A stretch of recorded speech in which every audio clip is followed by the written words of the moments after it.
Hey, hey, hey, hey. That's my laugh. Okay. What are you looking? Oh, you're like saying. I see the meter. The oh, audio. Hey, hey, hey, hey. Oh, there it is. Why do you do it in a low voice? I don't know. I thought it would be louder. I'm not even sure. Guess what we're doing, guys? Watch me eat empanadas with Natalie again. This would be a part 2 to watch me eat crepes because you were in very high demand. You're in very high demand on my channel. Also, it was salads, not crepes. Oh yeah, you were watch me eat salads. It was crepes, kid. Just me. Oh, and then Alex popped in. Yeah, yeah, yeah. Right, and then I shot watch me eat waffles with my friend. I wish crepes though. And sorry. Well, empanadas though. I know. Actually, Natalie makes an appearance in this hot for food recipe video because you sort of inspired this because you were here doing my makeup and hair, and then I was like, what am I gonna make? And I said, oh, I have empanada wrappers, and she's like, well, behind the camera, she's like. Because yesterday I was walking through Kensington and I was hungry for lunch. I hadn't eaten anything and all I craved was empanadas. And of course, the next day, she has empanada wrappers, which I've never even heard of, that you could just buy empanadas. Of course, she would find empanada wrappers in the freezer section. Yep, I found them at No Frills. I'm so gonna find them. You could easily make them, as I say in my hot for food video. I think my pierogi dough or my pierogi dough would be fine. It's just thicker. Yeah. So these are like, look at, they're like magic moons. You manifested empanadas. Same way her freaking son the other day, we're going to our friend Lorena's house. He... With your laugh. Sorry. They almost look like masks, like, you know, like the sick mask. But Holden manifested pizza the other day. Oh yeah. I love what he said to you too. You were like, what did you say? Oh yeah, I go, Holden, you manifested that Hawaiian pizza, you know? And he goes, he's eating his pizza, he's like this. I know, I've been manifesting a lot of things lately. I can't even say it with a straight face. Because he said it the way I would say it. Like, so much attitude. It's amazing. It's hilarious. Oh yeah, we're gonna drink beer. We thought, what's gonna go great with these? Beer. Summertime. Even though it's not very summery out right now. I know, but I feel like it is right now inside here. Because it's hot for food. It's hot for food. I mean, drinking isn't always what we're gonna do in this, but I think it's great. Actually, you know what? What? We're cheersing to. What are we cheersing to? I think we're cheersing to really embracing and understanding like where we came from, like in our childhood and like what we are learning from what we're gonna be talking about probably, right? This is interesting, yeah. So everyone on the last video we did together was saying, talk about past lives, talk about past lives. And I love that the beer is in the frame, but I'm also just gonna go like that.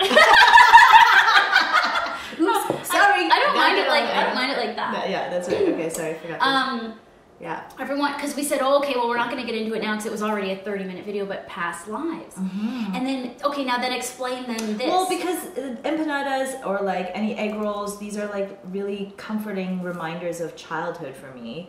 That we used to sit around and just make these with our parents, and it brings that like emotion, and you're my new family and you just made these like vegan style for me, which is amazing. But sort of we tried to do Filipino, like I asked you what you would put in traditionally because I had no idea. And the flavor profile is very much of like what Filipino dishes are based on, like tomatoes, garlic, onion. We don't, and oyster and soy. Right. Yeah, I'm just gonna do that because now there's food in it. We used vegan oyster sauce. Obviously. Yeah. I mean, we can just double dip. I don't know why I'm doing this. Yeah, but yeah. So then it's just like reminding us of just, you know, what we still have inside of us based on past lives and what we've experienced as kids, right? I love all the synchronicity of this whole thing.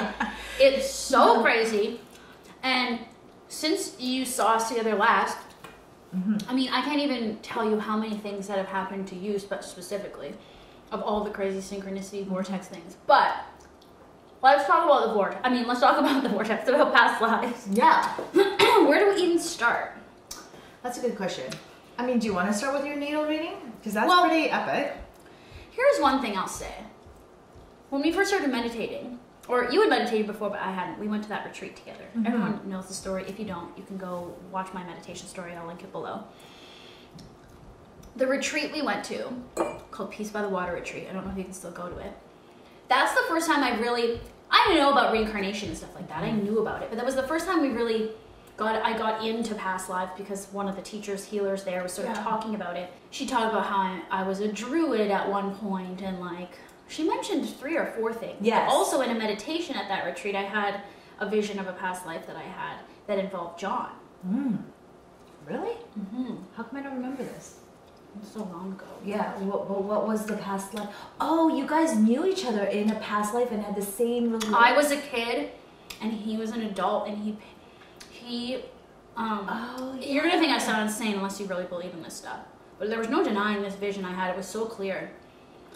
I was like in Tibet. I was like or somewhere. John was a monk. Like John was a monk at a monastery. Found me pickpocketing. Like this is how vivid this is. I'm little, I'm pickpocketing. He sort of like takes me off the street and is like, you shouldn't pickpocket, and then I learned how to become a monk at the monastery via John, who was this other monk. Right. And when we talk about past lives, I guess what we're saying is it's not like it was John or looked like John. It was the soul of, right, and why I'm connected to this person. Energy, the spirit. And everyone you meet, you're connected to in some way. From another lifetime. And that's like why really long. Magnetized. Which is why you have like an energetic web of connections. Like there's people on this planet you will never meet or cross paths with, but then there's other people you do, or you do repeatedly over and over, and you're like, why do I keep running into this person? Like even could be a complete stranger who you just happen to notice all the time. Like I remember when I used to commute, that would happen all the time. Yeah. And it's interesting like how you will, all the little not synchronicities, but all those little things that are about you that you don't know why you are that way. Like for instance, I found out at that retreat, I was actually part of the Atlantis kind of civilization, and I was forced onto onto Earth. And so then I have this kind of betrayal or this like distrust with water because I felt like it was taken away from me. And so it's interesting, in this lifetime, I actually don't like drinking water. Yeah, you hate it. Yeah. Why we're drinking beer. And I don't like I don't feel the most comfortable in water.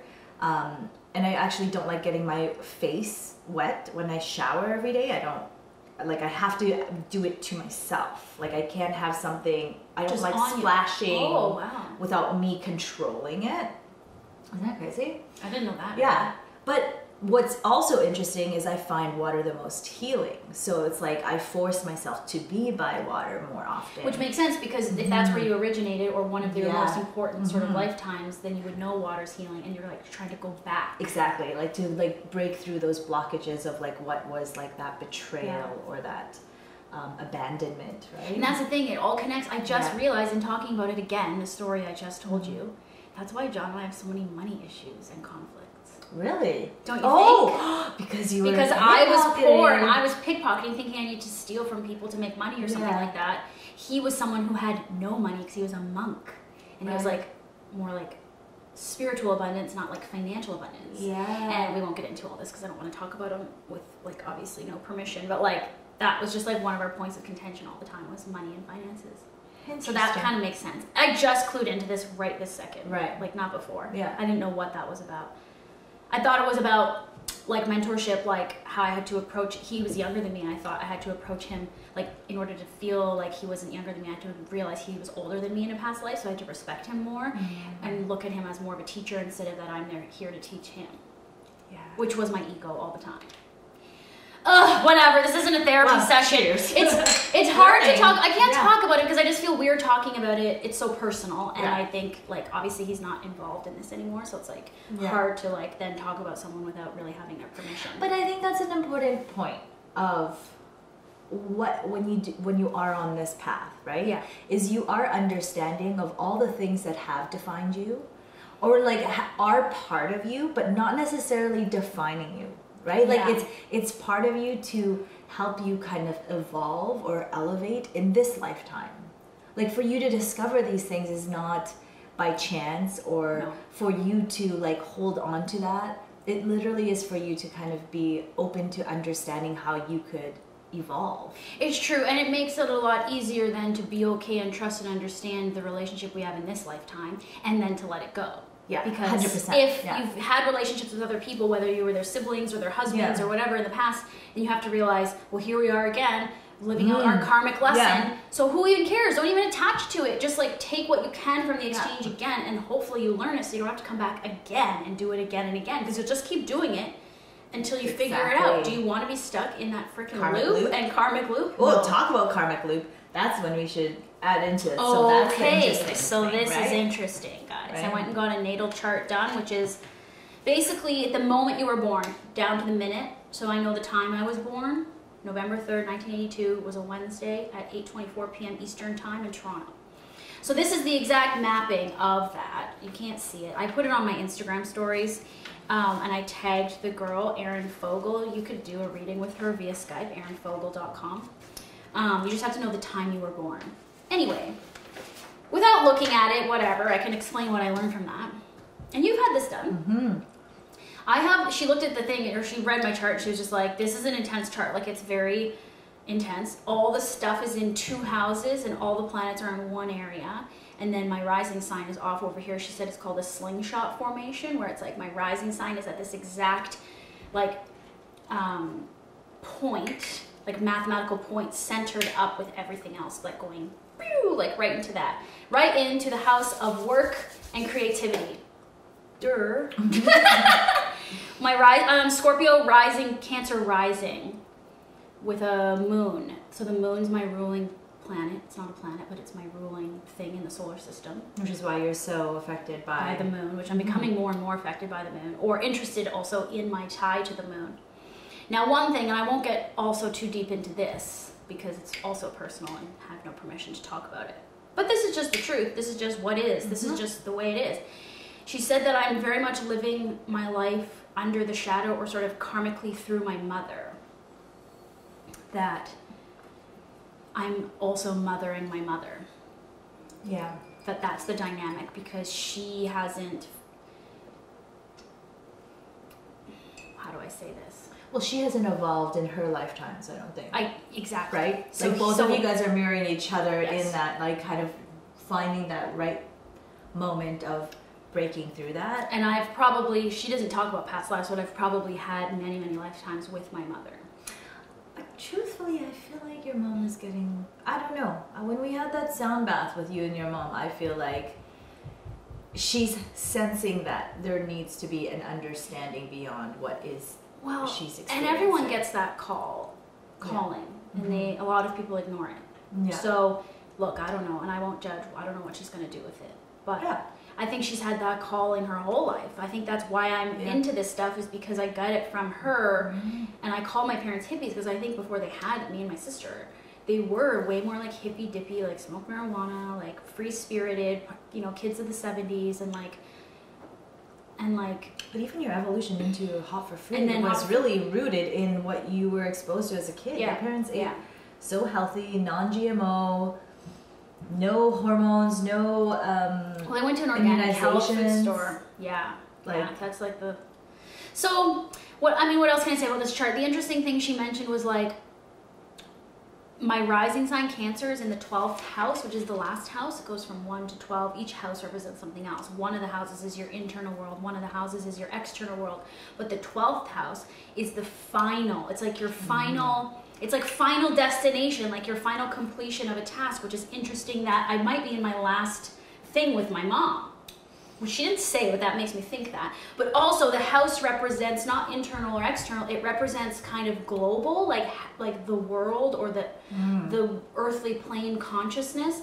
So it's interesting that my rising sign, which is all my emotions, is rooted in the world. Yeah. So she was saying, does that make sense to you, and this and that, and how connected I feel to like the whole world. I always have. Like, I've always been mindful of the whole world, not just like my world and like what I'm doing, but like how it affects everything else and everyone else.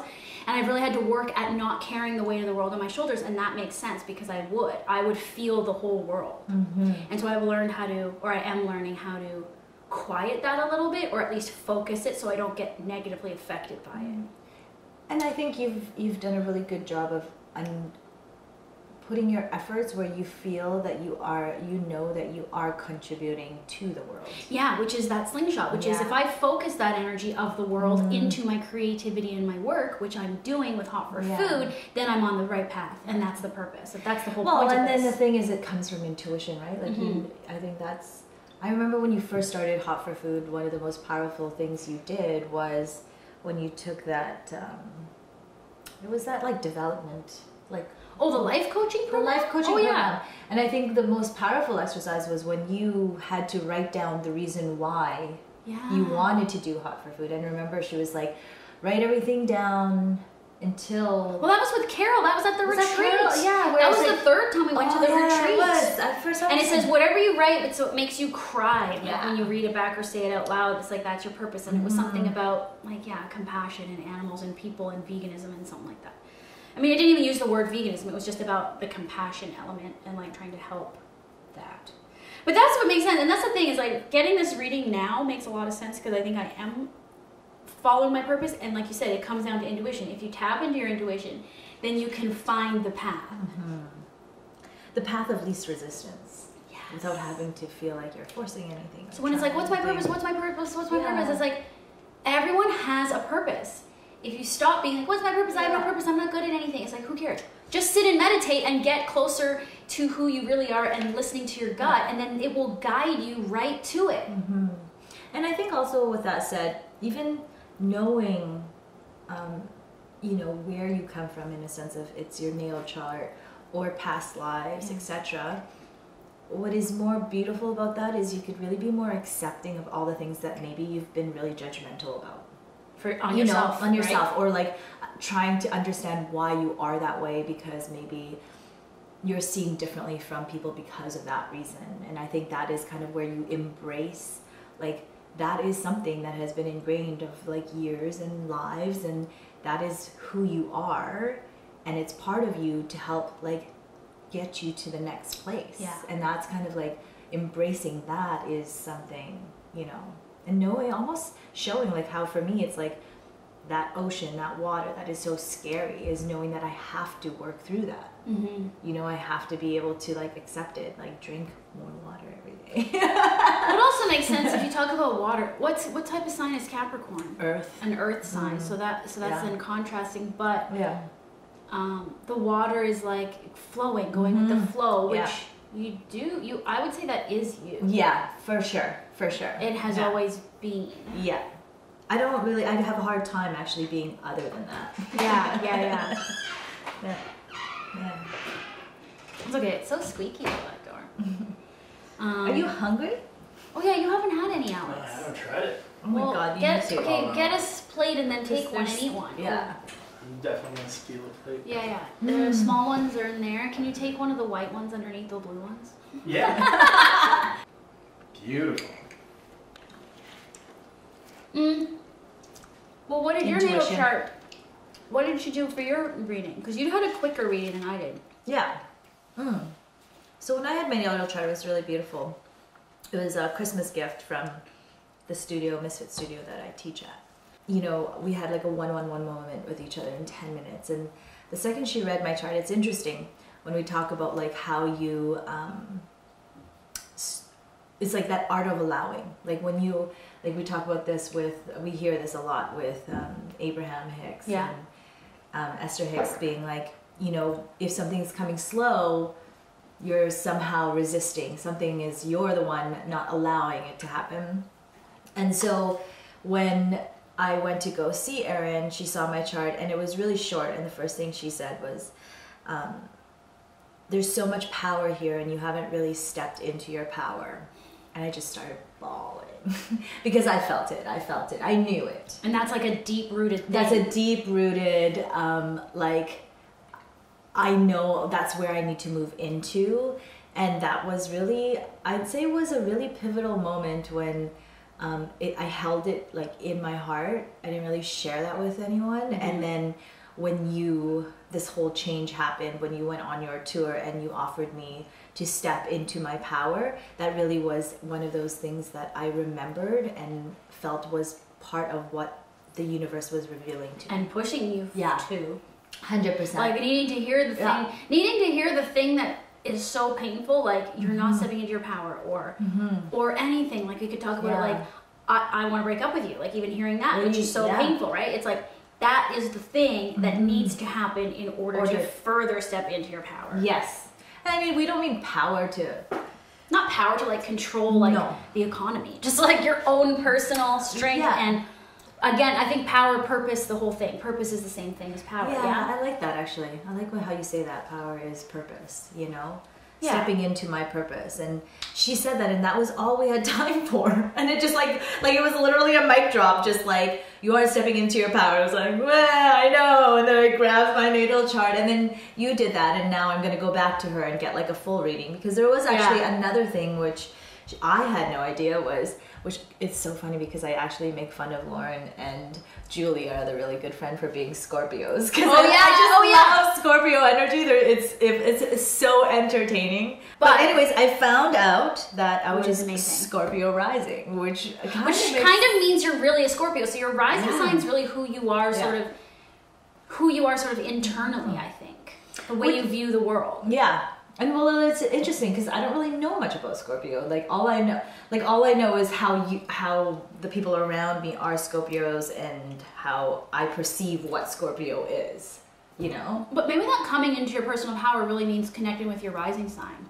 Yeah. Because that's your internal sort of like structure is Scorpio. Interesting. Yeah, I never thought about that. Scorpio's driven, passionate, leader, purposeful, like... True.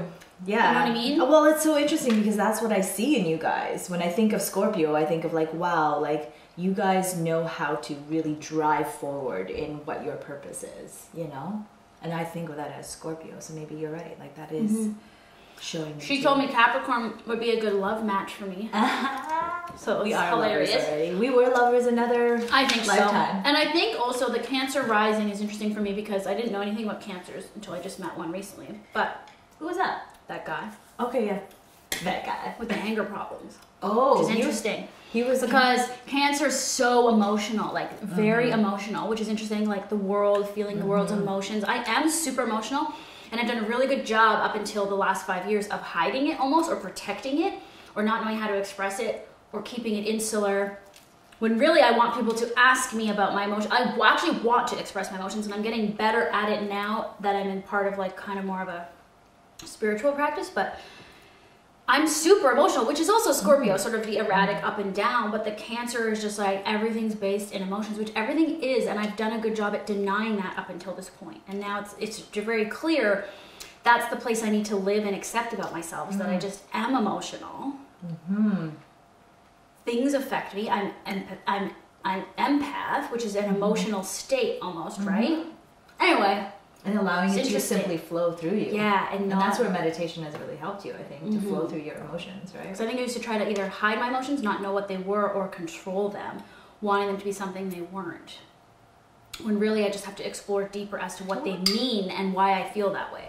I wonder if that was why you were on TV for so long, right? Because it's very controlling. You have to be composed, you know, like to like practice that, like trying to control and hide. That was part of that journey, right?